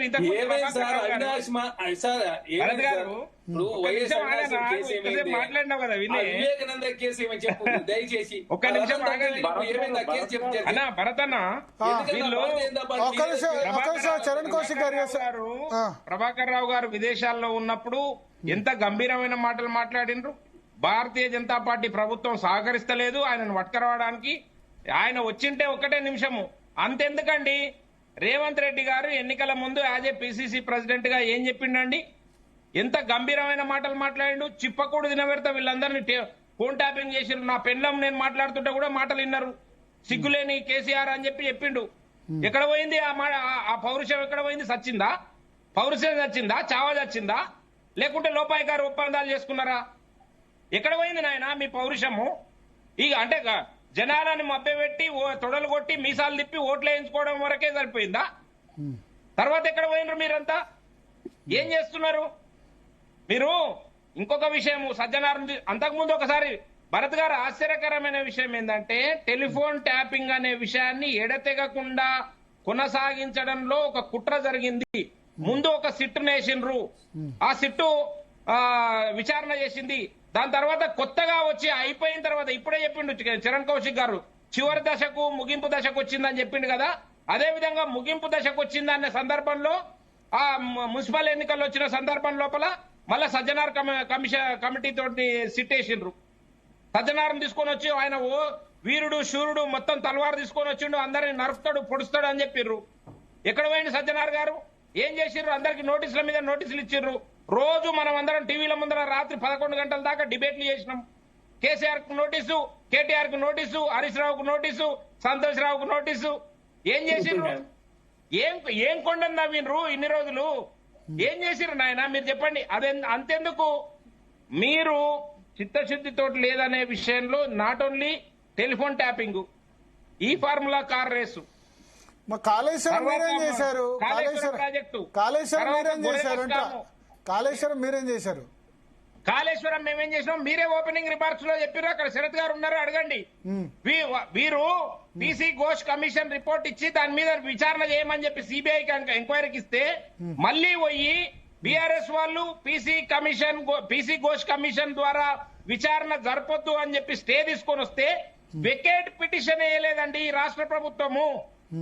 వెకేట్ పిటిషన్ వేయలేదు రాష్ట్ర ప్రభుత్వము. అంటే ఎంత చిత్తశుద్ధి ఉంది? కాళేశ్వరం పైన విచారణ కాంగ్రెస్ ఒక మాట అంటుంది. ఒక్క నిమిషం, కాంగ్రెస్ ఒక మాట అంటుంది ఏంటంటే అది కాళేశ్వరం కమిషన్ ఆధారంగా మేము విచారణకు ఆదేశించలేదు కాబట్టి స్టే వర్తించదు. అసెంబ్లీలో జరిగిన చర్చ ఆధారంగా కాళేశ్వరం మీద భరత్ గారు ఇక్కడ చరణ్ కౌశిక్ గారు లేవనెత్తిన అంశం కాదండి. అసెంబ్లీలో ఏం చర్చ దేవప్రసాద్ గారు ఇస్తాను మీకు అవకాశం. అనుకూలంగా ఉండడం కోసము భరత్ గారు ఇక్కడ అనుకూలంగా ఉండడం కోసము అసెంబ్లీలో మనం ఆ చర్చ చేసినాము, ఆ తీర్మానం చేసినాం అని చెప్పి మీరు చర్చను పక్కదారి పట్టించడం కోసం ఆయన ఏదో చరణ్ కౌశిక్ గారు పక్కదారి పట్టిస్తే మీరు పక్కదారి పట్టకండి. దాని నుంచి నన్ను క్వశ్చన్ అడగకండి. ఎందుకంటే అసెంబ్లీలో ఏం చర్చ జరిగిందో మనం అందరం చూసినాం. అసెంబ్లీలో దేని ద్వారా చర్చ జరిగింది, దేనికి సిబిఐ ఎంక్వైరీ చేసిండ్రు, పీసీ కమిషన్ ఘోష్ రిపోర్ట్ వచ్చింది, దాని మీద విచారణ చేయండి అని చెప్పి మేము అసెంబ్లీలో తీర్మానం చేసి పంపిస్తున్నాం అని చెప్పి కేటగారికల్ గా చెప్పారు భరత్ గారు. అది కూడా పీసీ ఘోష్ కమిషన్ వేసినప్పుడు 6 నెలల లోపల రిపోర్ట్లు ఇవ్వమని చెప్పారు. 3 సార్లు కాలపరిమితిని పొడిగించారు. 18 నెలల కాలాన్ని పుణ్యకాలాన్ని కాస్త గడిపిర్రు, ప్రొలాంగ్ చేసిర్రు. ఇప్పుడు వచ్చి తగుదమ్మా అని చెప్పి బీజేపీ ఏం చేసింది, బీజేపీ ప్రభుత్వం ఏం చేసింది అని చెప్పి మమ్మల్ని ప్రశ్నిస్తున్నారు. మీరేం చేస్తున్నారండి? మీ పరిధిలో కాళేశ్వరం ప్రాజెక్టు శరత్ గారు కూడా గుర్తుంది. కాళేశ్వరం ప్రాజెక్టుకు సంబంధించిన భరత్ గారు వీళ్ళ విజిలెన్స్ కమిటీ ఒక రిపోర్ట్ ఇచ్చింది. 18 మంది అక్రమార్కులు, అవినీతి పరులు ఉన్నారు అధికారులు, వాళ్ళ మీద క్రిమినల్ చర్యలు తీసుకోమని చెప్పారు. దాంట్లో 6 మంది అధికారులకు ఉన్నతాధికారిగా ప్రమోషన్ ఇచ్చిర్రు. ఇది వీళ్ళ చిత్తశుద్ధి. అవునా కాదా చెప్పండి? వారి మీద చర్యలు తీసుకోమని చెప్పి విజిలెన్స్ కమిషన్ రిపోర్ట్ ఇస్తే మీరు వాళ్ళకు ప్రమోషన్లు ఇస్తారా? ఏం మాట్లాడతారండి? ఎక్కడుంది మీకు చిత్తశుద్ధి? ఏమీ లేకుండా లోపాయికారి ఒప్పందాలు చేసుకొని మీరు ఈ పుణ్యకాలం కాస్త 3 సంవత్సరాలు అయిపోతుంది దగ్గర. ఇంకేం చేస్తారు మీరు? చివరి దశకు వచ్చిందని చెప్పి ఇప్పుడు సన్నాయి నొక్కులు నొక్కుతున్నాడు, చిలక పలుకులు వలుకుతున్నాడు మా మిత్రుడు. ఇది తగదు. మీరు ఏం చేసినా మీరు లోపాయికారి ఒప్పందాల ద్వారా ప్రభుత్వాన్ని నడుపుతున్నారనేది జగమెరిగిన సత్యము. రేవంత్ రెడ్డి గారు డైవర్షన్ పాలిటిక్స్ నడపడంలో అగ్రగణ్యుడు, ఆరితేరిపోయిండు. ఆయన ఏమన్నా చేస్తాడు, ఏమన్నా చెప్తాడండి. నిన్న మూసీ దగ్గరకు పోయి చెప్తలేడు.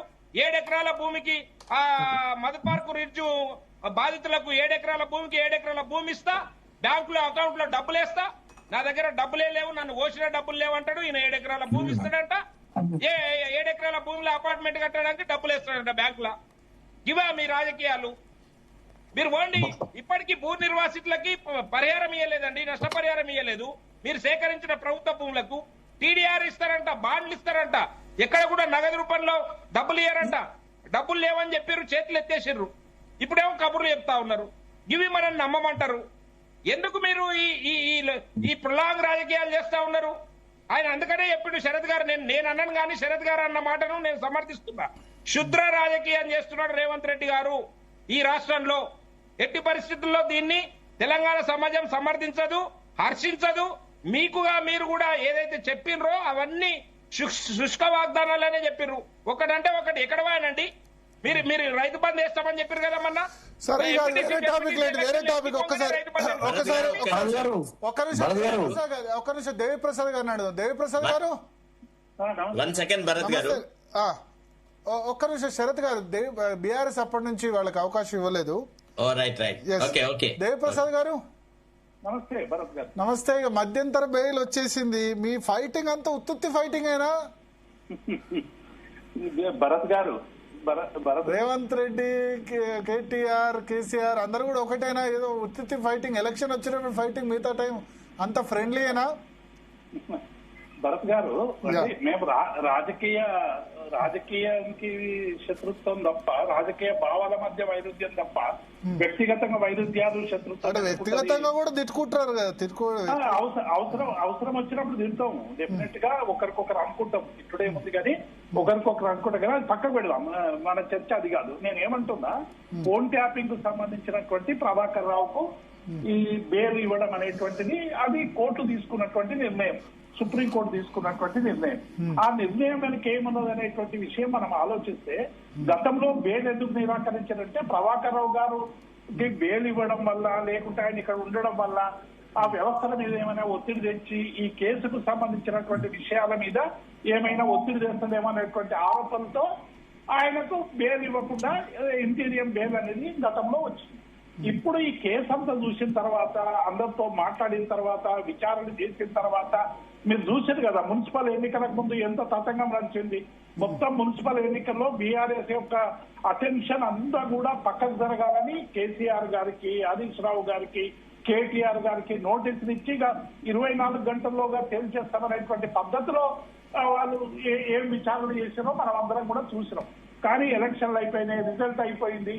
ఇప్పటి వరకు దానికి సంబంధించినటువంటి పురోగతి లేదన్నటువంటి మాట వాస్తవం. అంటే అందులో ఏమి ఇలా ఫోన్ ట్యాపింగ్ విషయంలో ఎక్కడ కూడా ఏ నిజమైనటువంటి నిర్ధారణలు జరగలేదు. ప్రభుత్వాలు సహజంగానే ఈ ఫోన్ ట్యాపింగ్ విషయంలో అనేక ప్రభుత్వాలు అనేక సందర్భాల్లో ఫోన్ ట్యాపింగ్ జరిగినటువంటి విషయం మనకందరికి కూడా తెలిసిందే. కాంగ్రెస్ పార్టీ ఫోన్ ట్యాపింగ్ చేయలేదు అధికారంలో ఉన్నప్పుడు, భారతీయ జనతా పార్టీ ఇప్పుడు చేస్తలేదా? మీరు కూడా చేశారు కాబట్టి వ్యక్తిగత తప్పకుండా ప్రభుత్వాలు శాంతి భద్రతల పరిరక్షణ కావచ్చు, ఉండేటువంటి నియమ నిబంధనలకు అనుగుణంగా ఫోన్ ట్యాపింగ్ అనేటువంటి చేస్తాయి. ఇది పరిపాలనలో ఉన్నటువంటి ఒక అధికారం. కానీ అది తప్పుడు పద్ధతిలో ఉపయోగించారు అనేటువంటి విషయంలో ఈ విచారణ జరుగుతా ఉంది. డెఫినెట్ గా అటువంటి తప్పుడు విచారణలు ఎవరు చేసినా వాళ్ళకి శిక్షపడాలి. మేమేం శిక్ష వేయొద్దు, వాళ్ళంతా చేయాలని అంటలేదు. భారతీయ జనతా పార్టీ కానీ కాంగ్రెస్ కానీ పదే పదే ఈ విషయాల మీద ఇంతకుముందు చాలా ఆవేశంగా మాట్లాడిండు మా మిత్రుడు దిలపచారి గారు. బండి సంజయ్ గారు పోయి జైలు పోయి గదిని కూడా వచ్చిండు భరత్ గారు. చాలా ఆవేశంగా మాట్లాడి ఏమైంది, అదేమైంది, ఇదేమైంది అని. కాళేశ్వరం ఏటీఎం ఉపయోగించుకున్నారు. ఈ 2 నెలల్లో మిమ్మల్ని అందరినీ కూడా జైల్లో వేస్తాం, విచారణ చేస్తాం, అది చేస్తాం, ఇది చేస్తామని ఏం చెప్పినా కూడా భారతీయ జనతా పార్టీ కోర్టు వేయలేదు. కాంగ్రెస్ పార్టీ ఏదో నమ్మి 1.8% అధికారంలోకి వచ్చింది. ఇప్పుడు ఈ చర్చ అంతా ఎందుకు చేస్తారంటే రేపు అసెంబ్లీ ప్రారంభం కాబోతా ఉన్నది భరత్ గారు. 16 నుంచి అసెంబ్లీ ప్రారంభం అవుతా ఉంది. 2 బడ్జెట్ అయిపోయినాయి. ఇది 3వ బడ్జెట్, చాలా కీలకమైనటువంటి బడ్జెట్. ఇక మిగిలింది 2 బడ్జెట్లు. కాబట్టి ప్రజలకు ఇచ్చినటువంటి హామీల వైఫల్యం మీద ప్రజల నుంచి తీవ్రమైనటువంటి నిరసన ఎదురవుతా ఉన్నది. అన్ని వర్గాలు బడ్జెట్ లో మాకు ఉండేటువంటి అంశాల పట్ల ఎదురు చూస్తున్నారు.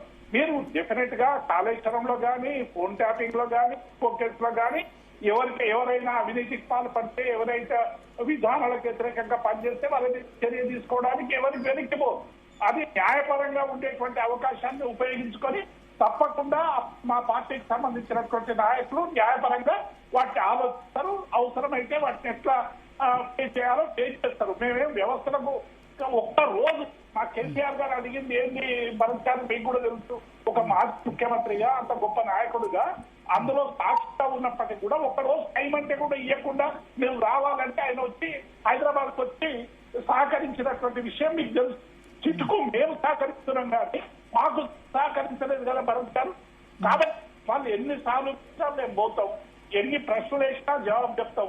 కానీ మా ప్రశ్నలకు జవాబు చెప్పానండి. ఇవాళ ప్రజలు ఎదుర్కొంటున్నటువంటి సమస్యలకి జవాబులు చెప్పండి.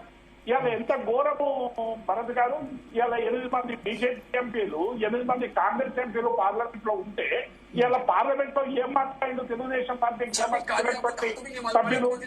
కాబట్టి నేను ఏమంటున్నా, ఇవాళ ఈ 2 పార్టీలు కూడా బీఆర్ఎస్ పార్టీని ముప్పేట దాడి తప్ప, బీఆర్ఎస్ పార్టీని లేకుండా చేయాలనే తపన తప్ప, ఇద్దరు కలిసి అంతరంగిక ఒప్పందాలతో చేస్తున్నటువంటి కుట్ర తప్ప అయింది ఏమన్నా ఉందా భరత్ గారు?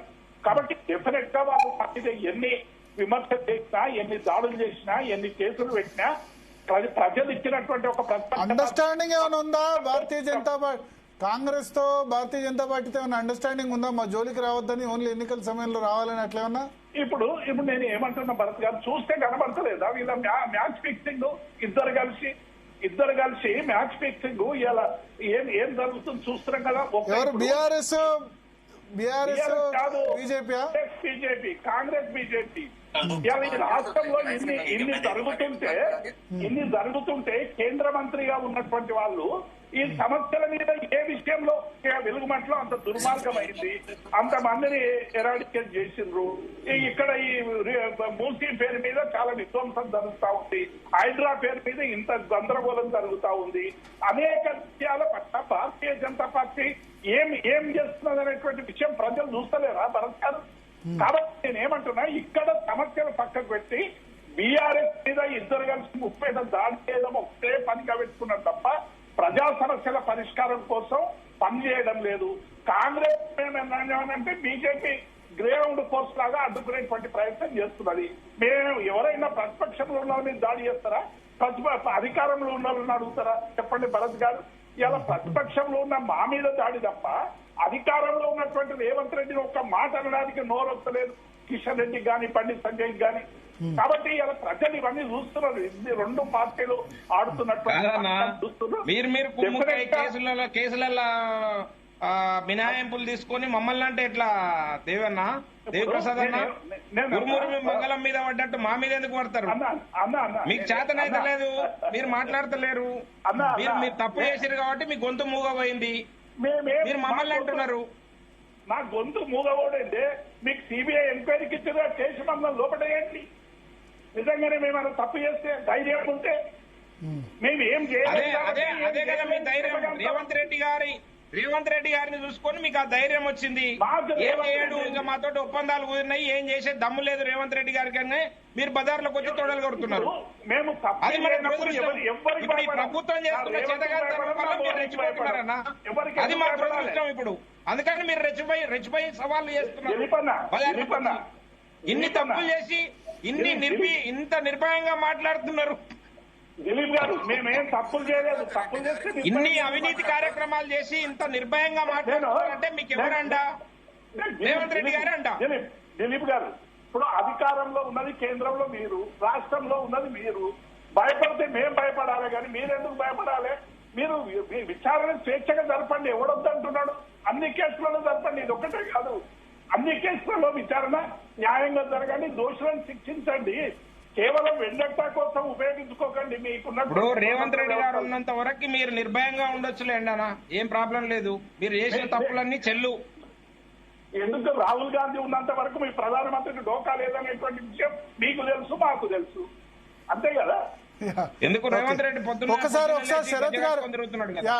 దేవిప్రసాద్ గారు, ఒక్క నిమిషం. శరత్ గారు మళ్ళీ వేరే మీటింగ్కి వెళ్ళాలి. శరత్ గారు, ఇంతకుముందు ఏదో ఇంటర్వ్యూ కావాలనుకున్నారు, చెప్పండి. ఎస్, విషయం ఏంటంటే సార్, ఈ కాళేశ్వరం ప్రాజెక్టు మీద సిబిఐకి ఏదైతే ఇంట్రెస్ట్ చేసినారో, అసలు what is the main issue that is to be examined by the CBI?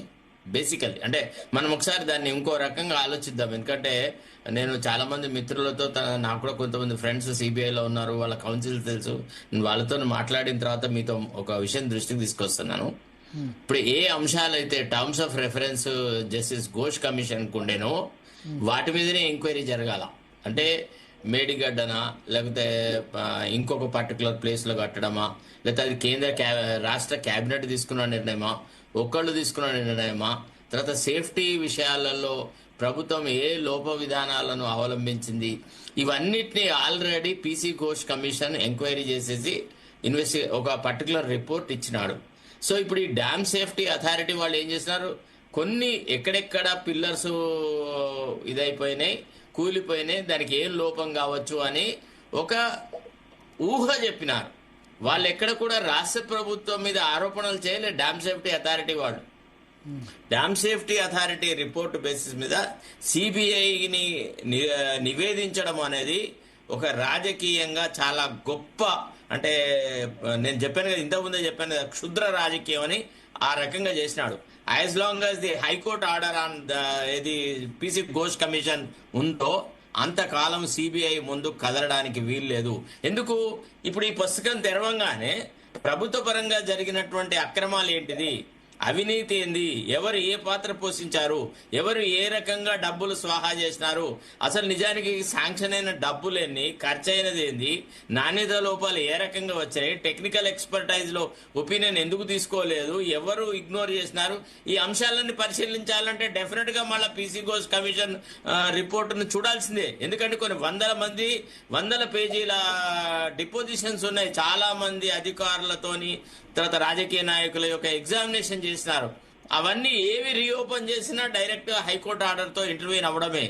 కాబట్టి ఇది హైకోర్టులో ప్రభుత్వానికి చిత్తశుద్ధి ఉంటే వాళ్ళ అడ్వకేట్ జనరల్ ఆర్గ్యుమెంట్ చేసి కంప్లీట్ చేసి, సార్ 2 నిమిషాలు చెప్తారు, 3 గ్లాసుల నీళ్లు తాగబట్టే, అసలు పూర్తి సమయం అంతా వృధా అయ్యబట్టి. చీఫ్ జస్టిస్ చాలా బాధాతప్త హృదయంతో అన్నాడు, ఏమని, మీరు ఇంకెంతకాలం సమయం తీసుకుంటారు, మీ వల్ల కోర్టు సమయం వృధా అవుతుంది అని అన్న మాట మాట్లాడినాడు. సార్ నిజానికి ఇంతకాలం ఏం పెద్ద గొప్ప రామాయణం మీద చర్చ జరుగుతుంది, ఆ విషయాలు ఏది లేకుండా దాన్ని తొందరగా కథం పట్టించేసేసి అసలు వాళ్ళు కనుక వ్యవహారాలు చేస్తే సిబిఐకి యాక్ట్ చేసే అవకాశం ఉంటుంది.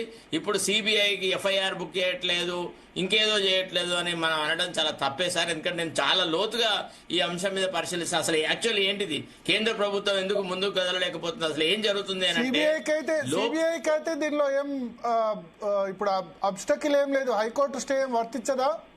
హైకోర్టు స్టే వర్తించదు అని పైకి మాటకి అన్న వాళ్ళు ఒకవేళ అది శోధించాలని అన్నప్పుడు ఎవరి పాత్ర ఏంది అనేది చూడాలి కదా సార్.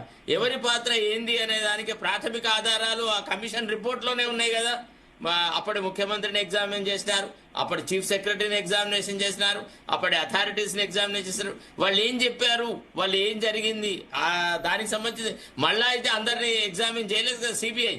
సో ఆ report certainly it is a relevant piece of evidence for consideration in the examination. మాకు ఎవిడెన్స్ యాక్ట్ లో ఏం చెప్తారంటే రిలవెంట్ పీస్ ఆఫ్ ఎవిడెన్స్ అని అంటారు. So the commission report is certainly a relevant piece of evidence to go through, to pinpoint, to fix the responsibility against the people who are responsible for that Kaleshwaram fiasco. కాబట్టి ఈ stay అనేది indirect గా CBI యొక్క కాళ్లకు బంధం వేసినట్టుగానే ఉంది. రాష్ట్ర ప్రభుత్వం కనుక చిత్తశుద్ధితో హైకోర్టులో ఏదో ఒకటి తేలిస్తే మిగతా విషయాలు చాలా తొందరగా త్వరితగతిన జరిగే అవకాశాలు ఉంటాయి. కాబట్టి ముఖ్యమంత్రి తన లా ఆఫీసర్లకు వాళ్ళకు వీళ్ళకి చెప్పి ఇందులో మనం నిజం నిగ్గు తేల్చాలి, మీరు త్వరితగతిన ఈ కేసును ఆర్గ్యూ చేయండి, పట్టం పట్టించండి అని చెప్పాలి. ఎట్లా చేస్తాడు ముఖ్యమంత్రి గారు? ఆయన చిత్తశుద్ధి ఉందా, నిజాయితీ ఉందా? కాంట్రాక్టర్ అది మీ రాజకీయమైన ఉపన్యాసం సార్, నాకు సంబంధం లేదు. కాదు సార్, ఆయన కాంట్రాక్టర్ కుమ్ముక్ అయ్యిండు. అదే contractor Kodangal lift irrigation project ఇచ్చిండు కాంట్రాక్ట్. ఒకసారి నందు ఉన్నారా లైవ్ లో? నందు ఉన్నారా? నందు గారు లేరా లైవ్ లో? నందు గారు లేనట్టున్నారు.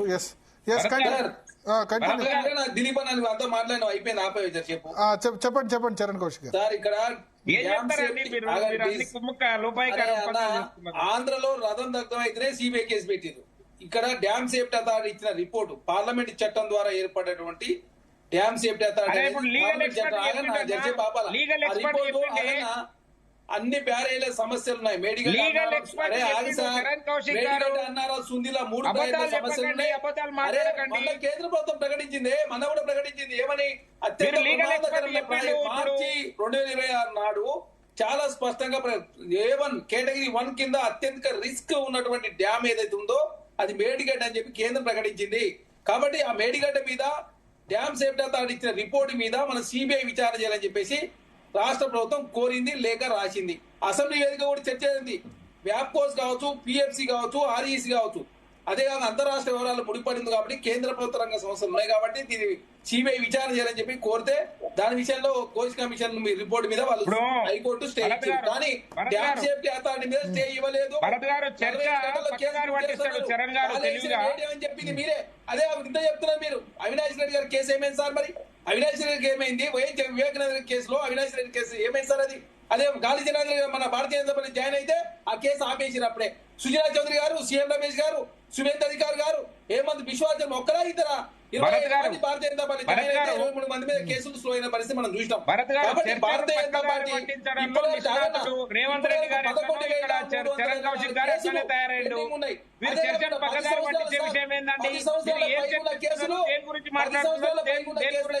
అక్కడ బయటకు ఏం మాట్లాడుతున్నాడు అండి ఆయన? మొత్తం పోతున్నాడు తెలంగాణలో మాట్లాడుతా ఉన్నాడు. మరి 2660 కేసులు 10 సంవత్సరాలు అయితే ఉంది. 370 మీరు ఎన్ని రకాలుగా చెప్పినా, మీరు ఏం చేసినా మీ లోపాయికారు ఒప్పందాలు అనేది అందరికీ తెలిసిపోయింది తెలంగాణ సమాజంలో. మీరు కొట్టినట్టు చేయాలి, వాళ్ళు సంబంధించి మేడిగడ్డ సంబంధించి డ్యామ్ సేఫ్టీ అథారిటీ ఇచ్చిన రిపోర్ట్ మీద సిబిఐ కేసు బుక్ చేసి ఖచ్చితంగా విచారణ సంబంధించినటువంటి ఎవరైతే అది ఆనాడికి రాష్ట్ర ప్రభుత్వం తరఫున ఆధారాలు సమర్పించడానికి కూడా ప్రభుత్వం సిద్ధంగా ఉంది. కాబట్టి సిబిఐ కేసు పెట్టి విచారించాలని చెప్పి కాంగ్రెస్ పార్టీ కోరుతా ఉంది, ప్రభుత్వం కోరుతుంది. అసెంబ్లీ వేదికగా అసెంబ్లీ వేదిక కూడా చర్చించారు. కాబట్టి దయచేసి భారతీయ జనతా పార్టీ దీన్ని రాజకీయం చేసే ప్రయత్నం మీరు ముందుకు పోతున్నారు. కాంగ్రెస్ ప్రభుత్వం చాలా శిక్షతో ముందుకు పోతా ఉంది. భరత్ గారు ఓకే, నేను ఏమంటున్నానంటే చరణ్ మీరు నాకు అర్థం కాదు. మీరు వచ్చే ఎన్ని కేసులే? మనీ ల్యాండింగ్ కేసులో 6,400. ఇప్పుడు నేను ఏమంటున్నా, మీరు చెప్పింది మళ్ళీ చెప్పకండి. తెలంగాణ ప్రజలందరూ విన్నరే, చెప్పిన విషయాలన్నీ తెలంగాణ ప్రజలు విన్నారు. ఆగండి, మేము చెప్పేది వినండి. మీరు అవసరమైన విషయాలు మాట్లాడకుండా ఒక్క నిమిషం ఆగండి. చరణ్ కౌశిక్ గారు, ఇప్పుడు ఫోన్ ట్యాంపింగ్ కేసులో ప్రధాన నిందితుడు ప్రభాకర్ రావుకు ఒక్క నిమిషం నా క్వశ్చన్. చరణ్ కౌశిక్ గారు, ఇప్పుడు ఫోన్ ట్యాంపింగ్ కేసులో ప్రధాన నిందితుడు ప్రభాకర్ రావుకు రెగ్యులర్ బెయిల్ వచ్చింది కదా, ఏంటంటే కాంగ్రెస్ ప్రభుత్వం చేస్తున్న విచారణ బలహీనంగా ఉందనే అనుమానం వస్తుంది కదా మేడం? చివరి దశ చేరింది కాబట్టి సుప్రీంకోర్టు అదే అంశం మెన్షన్ చేసి ఒకసారి చెక్ చేసుకోండి. ఈ కేసు చివరి దశ చేరింది కాబట్టి తనకు కూడా కొన్ని ప్రత్యేకమైనటువంటి అధికారాలు ఉంటాయి కాబట్టి దానిలో భాగంగా వారికి బెయిల్ మంజూరు చేశారు. బెయిల్ మంజూరు చేసేదాన్ని చట్టాల లోపడి మాత్రమే మంజూరు చేస్తారు. ఎందుకు బలహీనమైన కేసులు పెట్టాలన్న అవసరం కాంగ్రెస్ పార్టీ లేదు. బలమైన కేసులు పెట్టాం కాబట్టి విదేశాల్లో ఉన్న ప్రభాకర్ రావు గారు మేము ఇండియా తీసుకొచ్చినాం. అదే మొయిల్ చోక్సీ కావచ్చు, విజయ్ మాల్యా కావచ్చు, అదే కాకుండా లలిత్ మోడీ కావచ్చు, భారతీయ జనతా పార్టీ ఇన్ని సంవత్సరాల కాలం తీసుకొచ్చిన కనీసం 1000 కోట్ల కుంభకోణం చేసి విదేశాలు ఏదైతే తిరుగుతా ఉన్నారు వాళ్ళంతా. భారతీయ జనతా పార్టీ ఏంది సిబిఐ కేసులకు సంబంధించి మేమేదో మొత్తం అంటే ఈ కేసులో ఇప్పటి వరకు పెద్ద రాజకీయ నాయకులపై ఎలాంటి లీగల్ యాక్షన్ తీసుకోలేదు కదా మరి. మేడం ఇక్కడ సంబంధించి దయచేసి అర్థం చేసుకోవాల్సింది ఏంటంటే చాలా పకడ్బందీగా చూడండి. ఇప్పుడు ఘోష్ కమిషన్ విషయంలో హైకోర్టు స్టే ఇస్తే డ్యామ్ సేఫ్టీ అథారిటీ ఇచ్చిన రిపోర్ట్ మీద చర్యలు తీసుకోవడం చెప్పేసి రాష్ట్ర ప్రభుత్వం సిబిఐ కోరింది. కిషన్ రెడ్డి గారు 45 గంటల కేసు బుక్ చేపిస్తాడు. ఇప్పటి వరకు కిషన్ రెడ్డి గారు కేసు బుక్ చేయలేదు. దాని గురించి భారతీయ జనతా పార్టీ మాట్లాడతలే. ఏటీఎం అన్నారు, కాళేశ్వరం ఏటీఎం మొన్న కేంద్ర ప్రభుత్వము బడ్జెట్ ముందు ఎకనామిక్ సర్వే చాలా స్పష్టంగా చెప్పింది. A1 జాబితాలో దేశంలో అత్యంత ప్రమాదకరమైన డ్యామ్ ఏదైనా ఉందంటే తెలంగాణలో మేడిగడ్డ అని చెప్పారు. మేము మేడిగడ్డ మీద డ్యామ్ సేఫ్టీ అథారిటీ ఇచ్చిన రిపోర్ట్ మీద కేసు బుక్ చేయని చెప్పిన విషయం ఎన్నిసార్లు చెప్తావన్నా? మేడం అడుగుతున్నా నేను. అది కాదే చెప్పండి ఇప్పుడు అట్లా కాదు. నేనేమంటున్నానంటే చర్చను పక్కదారి పట్టించడంలో మన మిత్రుడు ఈ మధ్యలో టీవీ డిబేట్లకు వచ్చి జనాలను ఎట్లా మైమరిపించాలి, ఎట్లా మభ్యపెట్టాలి అనేది రేవంత్ రెడ్డి గారితో నేర్చుకొని ఈ విద్యను మన మీద ప్రయోగిస్తున్నాడు. ఇది పద్ధతి కాదన్నా. నేనేమంటున్నానంటే మీరు చర్చకు కన్సీవ్ కాండి. మీరు ఏం చెప్పదలుచుకున్నారు? మీరు నిజంగా చిత్తశుద్ధి ఉంటే మీరు మోహుల్ చౌక్సీ, లలిత్ మోడీ, విజయ్ మాల్యా ఏడిపోతున్నారు. ఈడ ఉన్న నాయకుల్ని అరే నీ కళ్ళ ముందల నీకు విజిలెన్స్ కమిటీ రిపోర్ట్ ఇచ్చింది, నువ్వు ఎందుకు చర్యలు తీసుకోలేదు, వాళ్ళకి ప్రమోషన్లు ఎందుకు ఇచ్చినావు అంటే ఎందుకు నోరు వేగట్లేదు? ఎవరు గది చెప్పు, గది ఏదన్నా సమాధానం చెప్తావు. నీ దగ్గర ఏం సమాధానం లేదు అన్నా. నేనేమంటున్నా భరత్ గారు చివరాఖరికి నేనేమంటున్నానంటే ఆ ప్రభుత్వంలో ఉన్న అధికారులే ఈ ప్రభుత్వంలో ఉన్నారు, వాళ్ళకి మళ్ళీ ప్రమోషన్లు వస్తున్నాయి. ఆ ప్రభుత్వంలో ఉన్న కాంట్రాక్టర్లే ఈ ప్రభుత్వంలో ఉన్నారు, మళ్ళీ ఆ కాంట్రాక్టులు వీళ్ళకే వస్తున్నాయి. ఎట్లొస్తాయండి? అదే అధికారులు, అదే కాంట్రాక్టర్లు, వాళ్ళకే పదోన్నతులు వస్తాయి, వాళ్ళకే కాంట్రాక్టులు 1000 కోట్ల కాంట్రాక్టులు వస్తాయి. వీళ్ళు మాత్రం కేసులలో ఉన్న వాళ్ళు మొత్తం ఇప్పుడు దేవిప్రసాద్ గారు చెప్పారు కదా, దమ్ముంటే సవాల్ చేస్తున్నాం, తొడలు కొడుతున్నారు బజార్లకు వచ్చి. ప్రజలు చోద్యం చూస్తా ఉన్నారు. మీరు చెప్పిన మాటలు నమ్మి అరే అవినీతి పరులను జైలు వేస్తారేమని చెప్పి మీకు ఓట్లేస్తే మీరు పక్కన కూర్చోబెట్టుకున్నారు. ఇది మీరు చేసిన నిర్వాకం. తెలంగాణ ప్రజలు మిమ్మల్ని నమ్మినరా? దేనికి నమ్మినరు? మీరు చెప్పిన అన్ని రకాల మాటలకి నమ్మి మోసపోయారు ఈరోజు. కనుక మీరేం చేస్తున్నారు? ఈరోజు సంవత్సరాలు గడుస్తా ఉన్నాయి. ఒక్కటంటే ఒక చిన్నది కూడా అరే టీఆర్ఎస్ పాలనలో జరిగిన అన్ని కార్యక్రమాల్లో అవినీతి ఉంది, అక్రమాలు చేసిండ్రు. వాళ్ళ మీద మీరు తప్ప అవినీతి చెప్పడం. నేను చాలా సూటిగా భరత్ గారు నేను చాలా సూటిగా అడిగినా. ఇప్పుడు లీగల్ ఎక్స్పర్ట్ చెప్పిండు. వారు చెప్పిన దానికి సిబిఐకి ఏమన్నా సంబంధం ఉందా అండి? సిబిఐ ఎట్లా ఎంక్వైరీ చేస్తుందండి? వీరు ముందల కాళ్ళకు బంధం వేసి పెడితే సిబిఐ ఎట్లా ఎంక్వైరీ చేస్తుంది? అరే నువ్వు హైకోర్టులో నువ్వు ఎందుకు పిటిషన్ వికెట్ చేయించలేకపోతున్నారండి? ఏమొచ్చింది చెప్పండి మీకు? ఇది సూచిస్తలేదా మీ చిత్తశుద్ధి ఎంత, నిజాయితీ ఎంత అనేది? కనుక నేనేమంటున్నా భరత్ గారు చివరాఖరికి మీరు ఎన్ని రకాల డిబేట్లు పెట్టినా, ఎడతెగని డిబేట్లు పెట్టినా ఇది తెగని అంశము. ఎందుకు అనంటే 2 పార్టీలు లోపాయికారు ఒప్పందం కుదుర్చుకున్నాయండి. దేవిశ్రీ ప్రసాద్ గారు కాంగ్రెస్ బీజేపీ కలిసిందని చెప్తారు. ఎట్లా మాట్లాడతారండి? కాంగ్రెస్ తోటి కలిసింది ఎవరు? అధికారాన్ని పంచుకున్నది ఎవరు? ఆ చరిత్ర ఉంది కదా మీకు. ఆ పార్టీకి మీ పార్టీ కలిసి అధికారాన్ని పంచుకున్నారు, ఎన్నికల్లో పోటీ చేసిర్రు, మంత్రివర్గంలో ఉన్నారు. మీరు మమ్మల్ని అంటారు మేము ఎన్నడన్నా బీఆర్ఎస్ తోటి కలిసినామా, ఎన్నడన్నా కాంగ్రెస్ తోటి కలిసినామా? మీ ఇద్దరిని ఓడగొట్టినాం, కరగాల్చి వాత పెట్టినాం. రేవంత్ రెడ్డి కామారెడ్డిలో ఓడగొట్టినాం, కేసీఆర్ కామారెడ్డిలో ఓడగొట్టినాం. మీకు అర్థమైతలేదు. మళ్ళా ఇంకా అవే మాటలు చెప్పి ప్రజల్ని మభ్యపెట్టడం కోసం చూస్తా ఉన్నారు. ఎట్లా మాట్లాడతారు? హరీష్ రావు గారు, నందుగారు, దేవిప్రసాద్ గారు లేరా? ఏరియాలో దేవిప్రసాద్ గారు చెప్పండి భరత్ గారు. ఇప్పుడు ఒకటి వాళ్ళు అంటున్నారు బీఆర్ఎస్ బీజేపీ ఒకటని వాళ్ళు అంటారు, మీరేమంటారు కాంగ్రెస్ బీజేపీ ఒకటి అంటారు.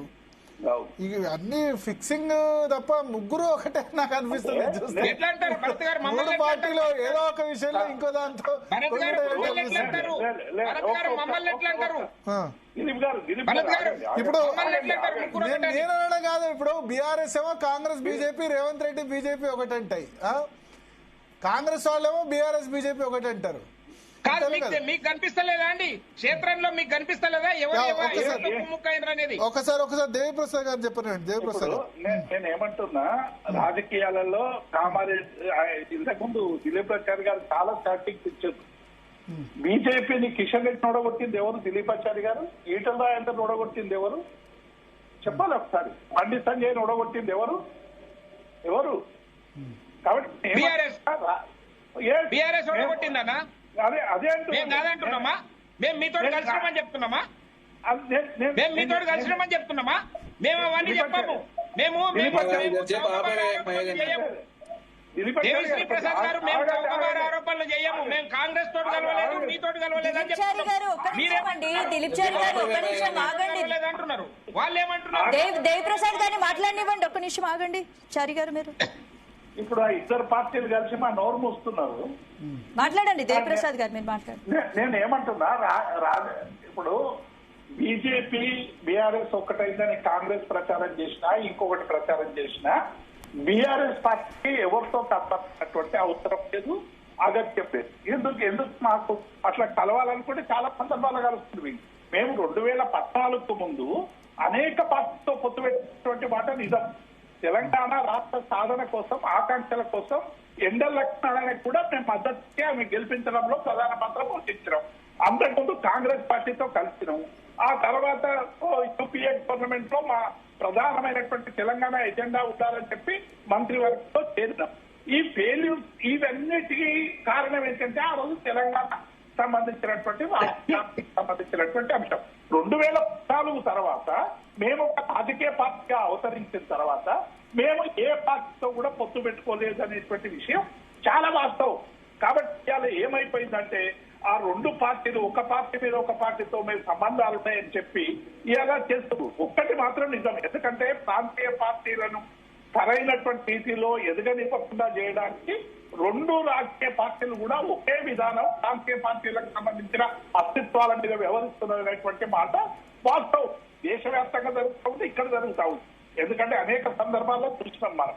కాబట్టి ఇక్కడ కేసుకు సంబంధించి, ఫోన్ ట్యాప్ సంబంధించి అయినా, ఈ ఫార్ములాకి సంబంధించి అయినా, తాకటి మరి కాళేశ్వరం సంబంధించి అయినా, మన కౌశిక్ గారు చాలా డ్యామ్ సేఫ్టీకి సంబంధించినటువంటి రిపోర్టు చాలా తప్పుడు పద్ధతిలో వాళ్ళు చెప్పారు. డ్యామ్ సేఫ్టీ ఎన్నడూ కూడా ఈ ప్రమాదకారి, మీరు తీసేయాలని ఎప్పుడు చెప్పలేదండి. మీరు రిపోర్ట్ నా దగ్గర కూడా ఉన్నాయి, నేను మీకు వాట్సాప్ చేస్తా. నేను ఏమంటున్నా, డెఫినెట్ గా డ్యామ్ సేఫ్టీ సంబంధించినటువంటి వాళ్ళు దీని మీద సాంకేతిక పరమైనటువంటి కమిటీ వేసి దాని ఉపయోగంలోకి తీసుకురావాలని చెప్పినటువంటి అంశాన్ని నేను ఈ సందర్భంగా గుర్తు చేస్తా ఉన్నా. మీరు అది ఎగ్జిబిషన్ లాగా పెట్టి అది కేసీఆర్ కట్టినా, రేవంత్ రెడ్డి కట్టినా, ఎవరు కట్టినా ప్రజలకు సంబంధించినటువంటి డబ్బు తెలంగాణ రంగానికి నీళ్లు ఇవ్వాలని చేసినటువంటి ప్రయత్నంలో భాగంగా వచ్చినటువంటి ప్రాజెక్ట్, దాన్ని ప్రజల ఉపయోగంలో తీసుకురావాలనేటువంటి దాన్ని పక్కకు పెట్టి ఇవాళ గత ప్రభుత్వానికి సంబంధించినటువంటి అది ఒక ప్రాజెక్ట్ కాబట్టి అది ఉంటే కేసీఆర్ పేరు వస్తుందని రకరకాలుగా దాన్ని పచ్చిపూసి పారంకాయ చేసేటువంటి ప్రయత్నం చేస్తా ఉంటాం. మేము ఇప్పటికైనా చెప్తున్నాం, అందులో అవినీతిని తేలితే డెఫినెట్ గా చర్యలు తీసుకోండి, కానీ ప్రజలకు నీళ్ళు ఇవ్వడంలో ఎందుకు వెనుకపోతున్నారు?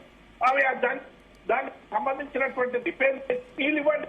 మెడికల్ కొట్టాలనో, కాలేజ్ కూరగొట్టాలనో ఏ డ్యామ్ సేఫ్టీ చెప్పలే, ఏ సంస్థలు కూడా చెప్పలేదు. అవి రిపేర్ అయ్యేటువంటి అంశాన్ని చాలా స్పష్టంగా చెప్పినాయి. ఇప్పుడు ఫోన్ ట్యాపింగ్ ఇష్యూ మీ ఉద్దేశంలో అయిపోయినట్టేనా? ఫోన్ ట్యాపింగ్ క్లోజ్ మీ నాయకులకు థ్రెట్ పోయినట్టేనా? అది టీవీ సీరియల్ లాగా జరుగుతూనే ఉంటది భరత్ గారు. మళ్ళీ ఎన్నికలు వచ్చినప్పుడు మాకు నోటీస్ వస్తుంది. ఆ ఎన్నికలప్పుడు కొంచెం హడావిడి చేస్తారు. మళ్ళీ అది అయిపోయినాక మళ్ళీ ఎన్నికలు వచ్చినప్పుడు వస్తుంది. టీవీ సీరియల్ ఇప్పుడే అయిపోదు భరత్ గారు, ఇది అయిపోదు. ఎందుకంటే అవన్నీ కూడా పెట్టుకొని ఇట్లా బ్లాక్ మెయిల్ చేయాలనేటువంటి దాంతో మా మీద బురదల్లాలనేటువంటి కక్షతో ఒక పొలిటికల్ వెండతో కంటిన్యూ చేస్తున్నటువంటి అంశం. కాబట్టి ఇది ఇప్పుడే అయిపోతుంది మేము అనుకోము. ఇది సీరియల్ లాగా కొనసాగుతుంది వాళ్ళ అధికారంలోకి పోయేంత వరకు. ఓకే ఓకే అంతే కదా భరత్ గారు, సో కనబడుతుంది చూద్దాం స్పష్టంగా. చూద్దాం. థ్యాంక్ యూ దిలీపాచారి గారు, చరణ్ కౌశిక్ గారు, దేవి ప్రసాద్ గారు, నందు గారు, అదేవిధంగా అడ్వకేట్ శరత్ గారు. మొత్తాన్ని స్పందన మన ఇంతకుముందు డైలీ సీరియల్ అన్నాం, డైలీ సీరియల్ కూడా కాదు, ఇప్పుడు మంత్లీ. అప్పట్లో స్వాతి మ్యాగజైన్ వచ్చేది, వీక్లీ లేకపోతే మంత్లీ మ్యాగజైన్లో సీరియల్ లాగా అయిపోయింది. డైలీ సీరియల్ అంటే రోజు కావాలి. ఇప్పుడు నెలకు ఒకసారో 2 నెలల్లో 3 నెలలకు ఒకసారి ఏదో ఒక డెవలప్మెంట్ జరుగుద్ది, మళ్ళీ ఎలక్షన్ వచ్చినప్పుడు జరుగుద్ది. బేసిక్గా ఏంటంటే దీన్ని పొలిటికల్ అడ్వాంటేజ్గా వాడుకుందామని రాజకీయ పార్టీలకు ఉంది తప్ప, ఏదైనా రాజకీయంగా వాడుకుందామని తప్ప పలానా ఇక్కడ నేరం జరిగింది దాన్ని చిత్తశుద్ధితో చేద్దాము అన్నది లేదు. బ్లేమ్ చేయాలా, ఏమంటారు, పక్క రాజకీయ పార్టీకి నష్టం కలిగించాలి అన్నది తప్ప అంతకు మించి అయితే వేరే నాకు కనబడట్లేదు. సో ప్రభాకర్ రావుకి ఇప్పుడు రెగ్యులర్ బెయిల్ వచ్చిందంటే, ఇంకా ప్రధాన నిందితుడికే రెగ్యులర్ బెయిల్ వచ్చిందంటే మిగతా వాళ్ళకి ఈజీగా వస్తుందనే కదా. మిగతా వాళ్ళు ఎవరైనా కాన్స్పిరేటర్స్ అవుతారు తప్ప వీళ్ళే ప్రధాన నిందితుడు అని చెప్పలేం కదా. ఏమో నెక్స్ట్ ఛార్జ్ షీట్లో చెప్తే చెప్పొచ్చు, కానీ ఎలక్షన్ టైంలో రోజుకోళ్ళని విచారణ పిలిచారు, మళ్ళీ 40 రోజులు సైలెంట్, మళ్ళీ ఇంకో 3 నెలలు సైలెంట్ ఉంటారు, మళ్ళీ జిహెచ్ఎంసీ ఎన్నికలప్పుడు చేస్తారు. సో ఇది అల్టిమేట్గా ప్రభుత్వానికి ఉన్న చిత్తశుద్ధి కూడా అదే తెలుస్తుంది. సేమ్ అప్పుడు ఉన్న ప్రభుత్వాలు అంతే, ఇప్పుడున్న ప్రభుత్వాలు అంతే, కేంద్ర ప్రభుత్వం అంతే, అంతే. రాజకీయ పార్టీలు ఏంటంటే ప్రజలని ఈ విధంగా ఏదో సీరియస్గా ఏదో జరిగినట్టు ఎలక్షన్ టైంలో చేస్తాయి, మిగతా టైంలో ఈ విధంగా కాంప్రమైజ్ అవుతాయి. సో అదే జరుగుతుంది. చూద్దాం రాబోయే రోజుల్లో ఏం జరుగుతుందో. Okay, thank you Bharat. ఇది వాళ్ళ డిఎన్ఏ మరిన్ని అప్డేట్స్తో రేపు డిఎన్ఏలో మళ్ళీ కలుద్దాం. కీప్ వాచింగ్ సిద్ధం.